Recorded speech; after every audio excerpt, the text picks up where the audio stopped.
My name is Kelly Fagan, and today we're going to be cooking frozen vegetables in the Carter-Hoffmann Cook and Hold.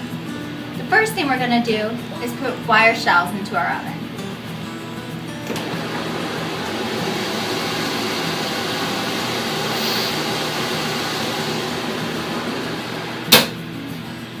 Next, we're going to preheat our oven. We just turn our oven on, set our cook temp to 250 degrees, set our timer to 1 hour and 30 minutes, and set our hold temperature to 170 degrees.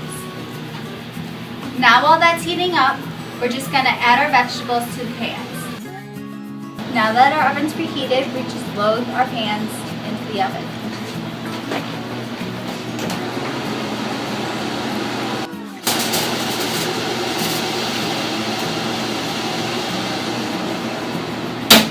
And we hit start. Our cook cycle is finished and our vegetables are done. If you need to, you can hold the vegetables in the hold cycle for up to 1 hour. Let's see how they came out.